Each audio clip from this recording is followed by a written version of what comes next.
Hello, viewers. This is our special program. Here I have guests from Ogaden National Liberation Front, Mr. Abdul Qadir Hassan, the spokesperson of the front, and Ogaden Human Rights Committee human rights advocate, Mr. Hamid Yassin. Dear guests, welcome to Oromia Media Network. Thank you for having us, Abraham. Just what is the detail of the agreement between ONLF and Ethiopian government? Let me start from you. Thank you very much. Still, it's going on. What's going on is conference building and preliminary negotiation. We expect the coming weeks started a deeply negotiation and genuine negotiation, and we hope we settle our difference with Ethiopian government. And actually now we are engaging with our people. We are engaged with Ethiopian opposition party, with fronts like us, like ONLF and other movements was against TPLF or last regime, a previous regime. So we expect that real negotiation will start after 2 weeks, and we will get some resolutions. Thank you. Mr. Ahmed. Yeah, the negotiation. We as Mr. Adani said, we are in confidence building right now. We are engaging in the community, the different organizations. We already have spoken to different levels of government, and but our concern right now is to talk to our Oromo brothers and sisters. We have spoken to different Oromo organizations. And now what we want is that to engage our youth, to engage our farmers that who are neighbors, and discuss how we've been living, Oromo and Somalis been living together for generations, and we want to collaborate and work together in terms of building this country and having a prosperity and peace collectively. Thank you. What is the stance of ONLF on the current Ethiopian political reform? We see good steps done by Prime Minister Senesi Kembawa. We see some change, attitude, political environment, human right environment, and open press. You can express your voice. So it's a different too much from last regime, and we hope we keep going dialogue with this government, and especially in Somali issue or Ogaden issue. It's a very hard issue, but we want to discuss genuinely and deeply and get some resolutions and last peace for Ogaden people. And yeah, we have good hope with this government, and we will evaluate after one month how far our negotiations is going on. What is the stance of ONLF on the current Ethiopian political reform? Oh, well, we appreciate it. I always ask myself, am I in Addis Ababa? Because we could not say things like this, or we will not even dare to come here and feel safe. The current Prime Minister and how he took on the left, oil left, all of them, take off the terrorist list, and how openly we are engaging and discussing about our concerns, even though the reform sometimes looks like it's going too quickly, and it looks like that everything is going fast, but at the same time, we think that this is a positive direction.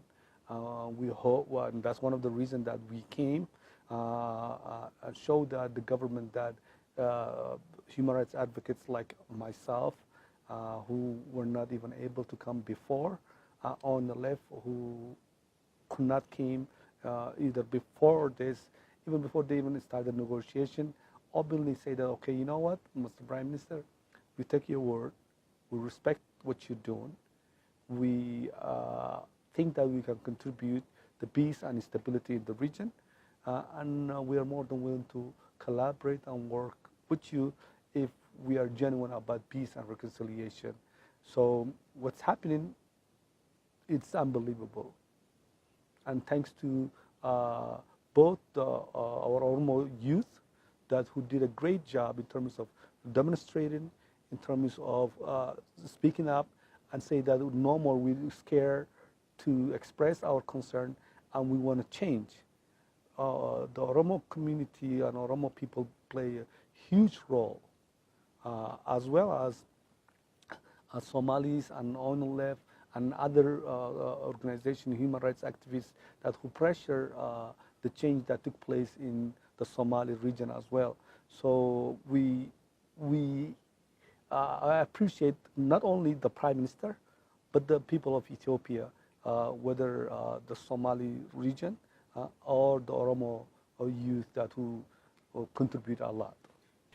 There is a long-standing relation and brotherhood between Oromos and Somali. What do you think should be done to sustain this relationship?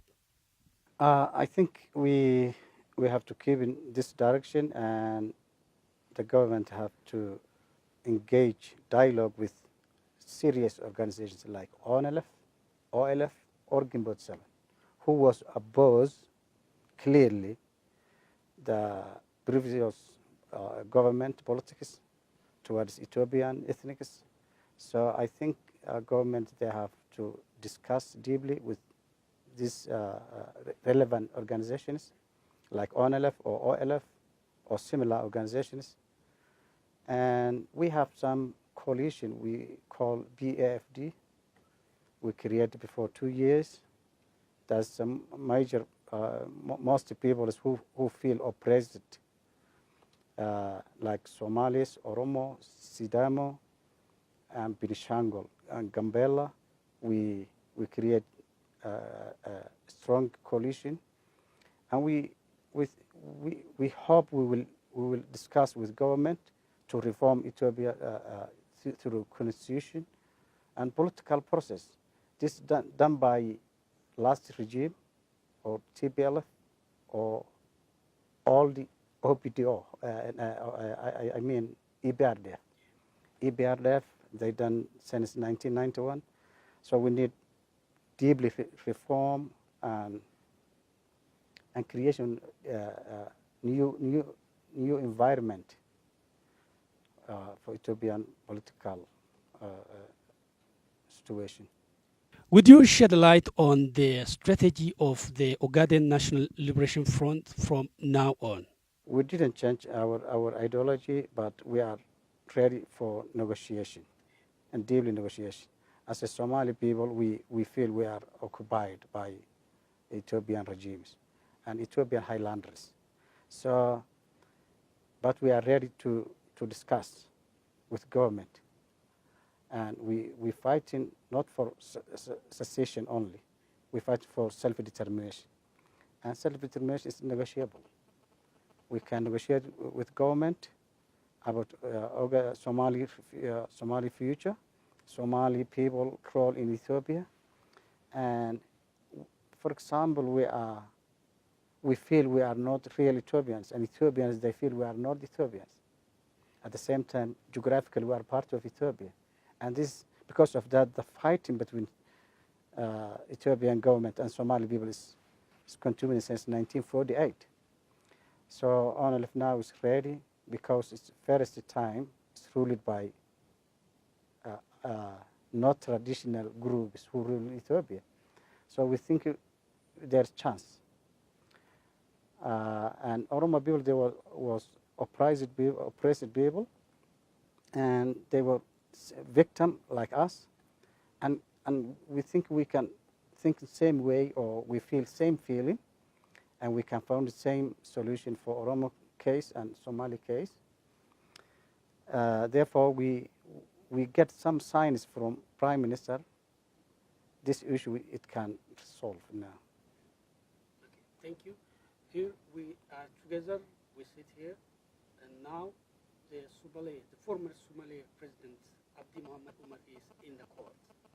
What is your reaction about the being under custody or being under custody of the Somali regional president, Abiy Ahmed Umar. Yeah. Somali people, they suffer a long time. When we talk each other as a Somali, we say since Menelik, we was targeted by Ethiopian army. We operated during Haile Selassie up to last level. And Mingist, he used heavy army against innocent people of Ogaden. During Gimeles, what happened lasted 27 years is unimaginable.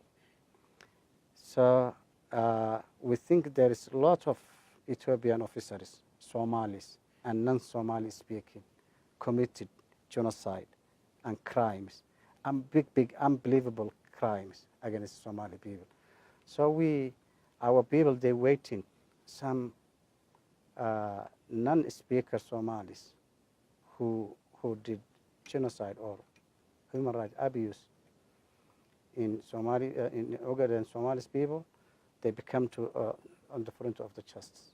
Thank you, Mr. Ahmed. What is your reaction about the being under custody of the former Somali regional president, Abiy Ahmed Umar? It is a welcome news, but what we will say is this. Abiy was only one component of the people who were committing heinous genocide and human rights abuses in the region. There are people who allow Abiy to exist there, who was providing the arms, who was giving him a room to commit that. We don't want to say that Abiy is out and the problem is finished. We want people who was in charge during Abiy, who were providing arms and orders. Let's be honest. It was without Addis Ababa, Abiy would not have done what he did. And governments and people were aware of what's happening. So we want everyone to be accountable. We don't want to, they say that you show the cat a shiny stuff and all of a sudden you just get, when you see that the cat just only gets confused for that. Abiy is only one component out of hundreds of other people who were allowing this kind of things to happen.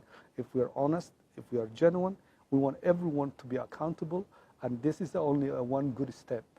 But we want it, if we want to be reconciliation, if we're going to be honest about what took place, there are a lot of non-Somalis who have committed this crime that we know who they are, and we want the Ethiopian government to make them accountable as well as, and we want them to be arrested as soon as possible, just like Abiy has been done.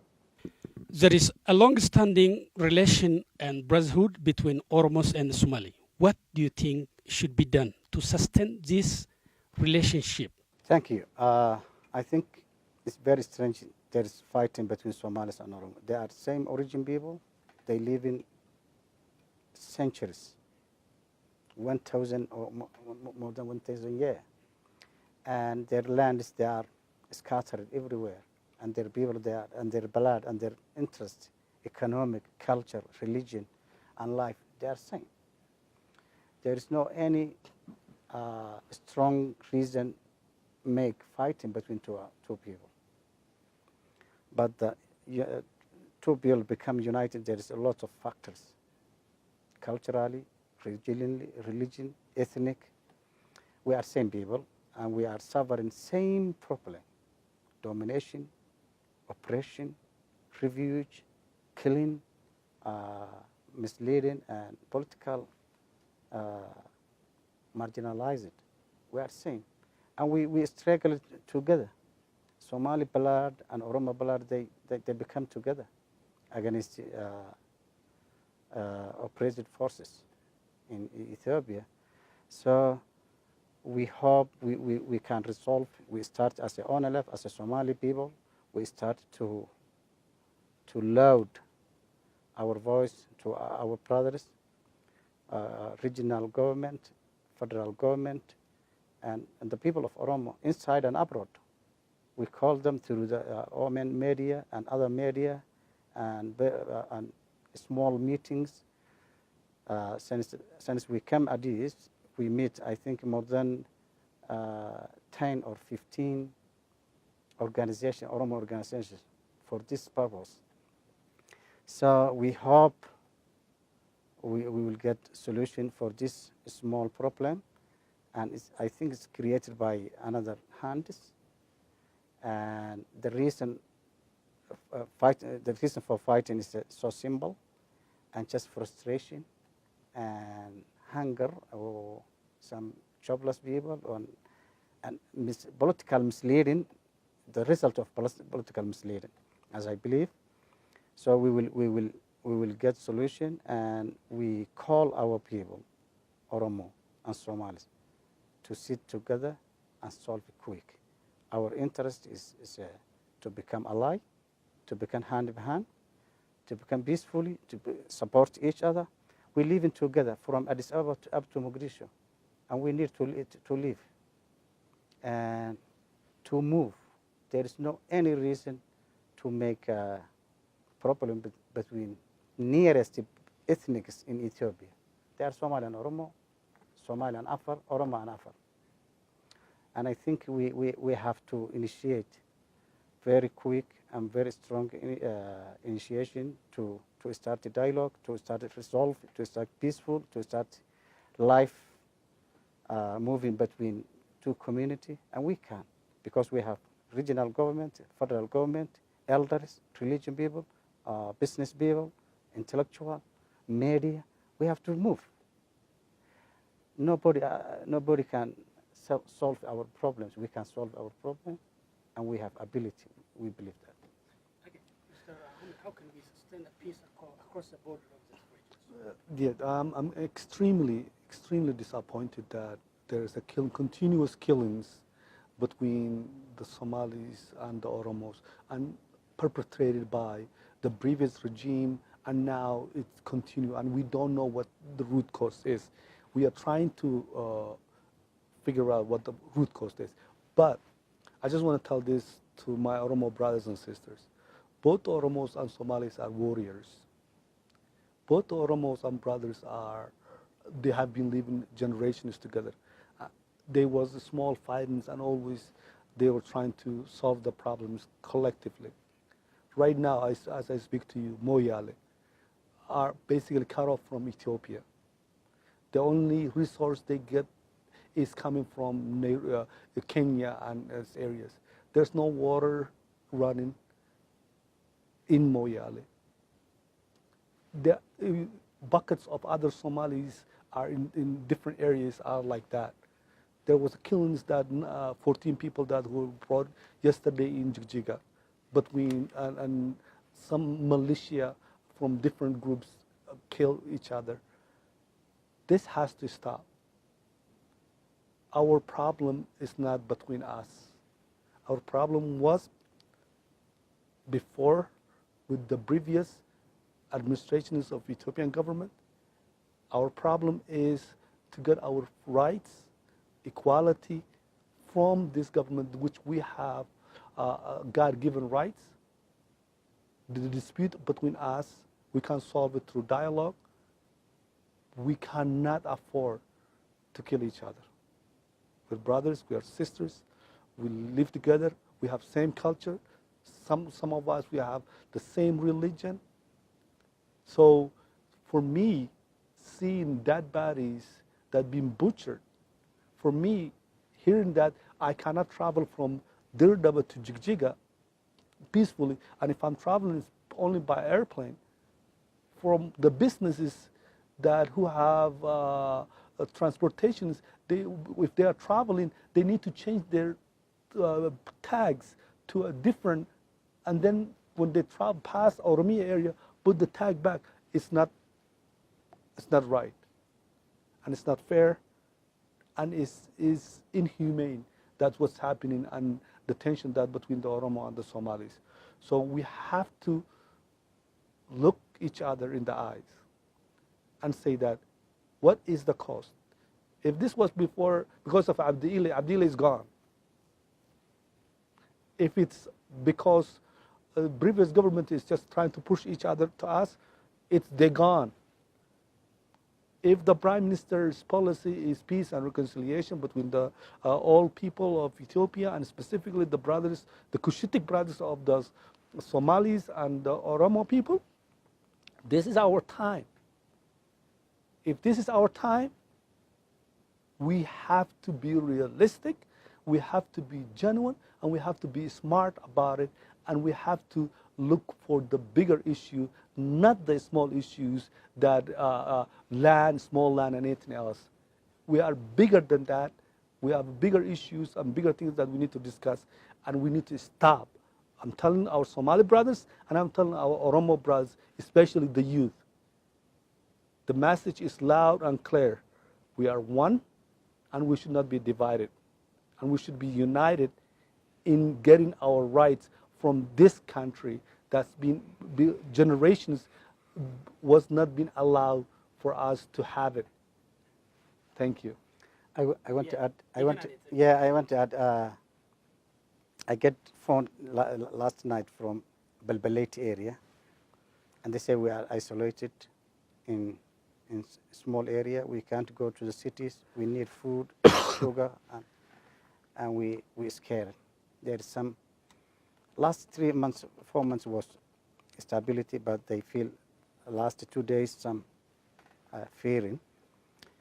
And like Babili or Jinasani, Moyale, this contact area, there's some tension. We can solve this problem. I want to talk to religion leaders and community leaders like Abagada and Somali Ugasis and Sultanis and Gradis. So we, and also Somali, Oromo and Somali youth. We need to come together. We need to support each other. We need to change Horn of Africa, not a small area of the border. I can live with Oromo people with my full dignity. And Oromo people, they can live in Somalia with full of dignity. Yep. So, and full of rights. And it was last 2,000 years. So now we can't become hostage for some wrongly created hate by another hand. So we have to test our intelligence, our thinking, our power to solve a problem and to lead government and to build civilization.